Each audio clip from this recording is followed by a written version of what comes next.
idol sa ikasyam na episode ng ating pamamana. Solo diving lang ito mga idol, ako lamang isa. Ito yung unang bumungad sa atin mga idol. Ito yung unang nahuli natin, isang kogita mga idol. Good size na ito mga lods. Yan.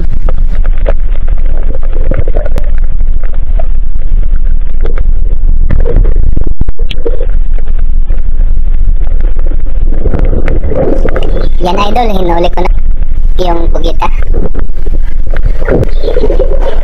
Tapos ito yung pangalawang huli ko mga idol.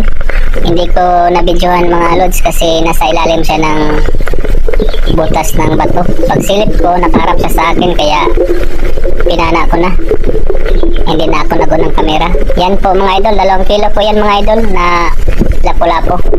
Yan mga idol, may pangbinta na tayo mga lods. Yan, swerte natin.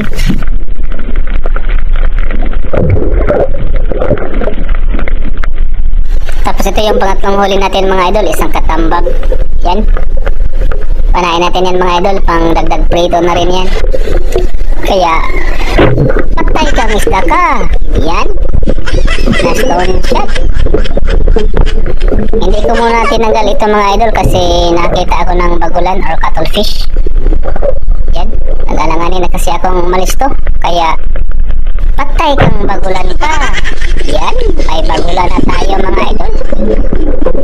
Pambinta. Mahigit 2 kilo to mga idol na cuttlefish or bagulan na to.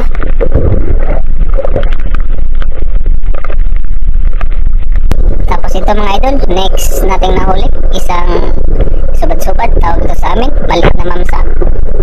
Yan. Patay siya mga idol. Hindi nakailag.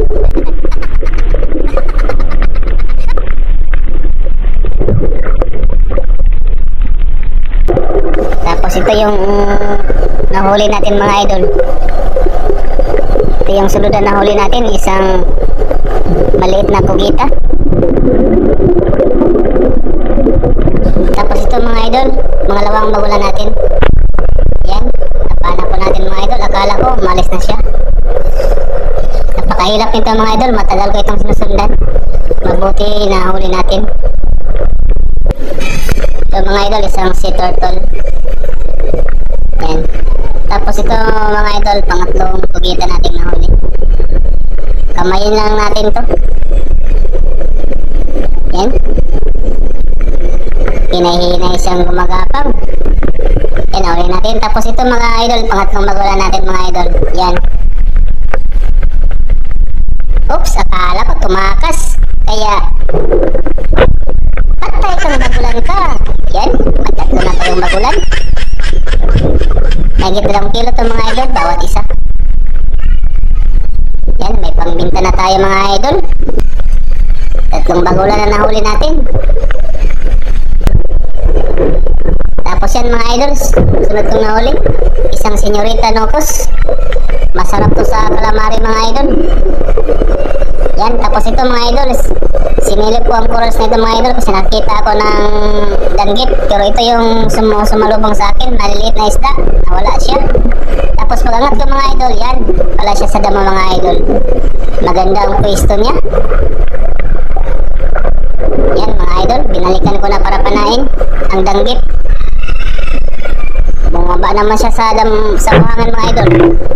Yan, tamaan po natin. Muntik pang magawala, nasa buntot tinamaan. Tapos ito mga idol, nakita ko na isang katambak dito sa ilalim ng bato. Pulihin natin yan. Pangdagdag prito na rin yan mga idol.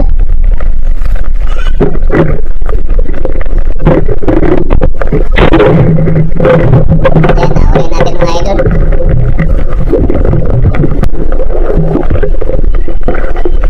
Yan, isang katambak na isda. Tapos ito mga idol, hindi ko na videohan mga idol.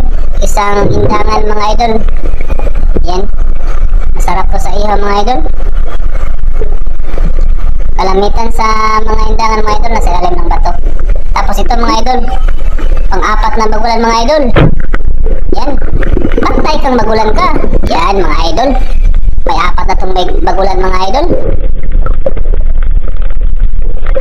Tapos ito mga idol, isang nagbagok na sa damo. Yan, nahuli natin. Pamilya ito ng mga danggit mga idol, masakit na ito makatinik. Tapos ito mga idol, ito yung last na nahuli kong isda, isang indangan. Pagkatapos nito mga idol, umuwi na ako. Maraming salamat po sa inyo mga lods sa panonood. Subscribe na rin mga idol sa maliit na channel ko. Salamat po sa inyo mga lods. God bless po sa inyong lahat.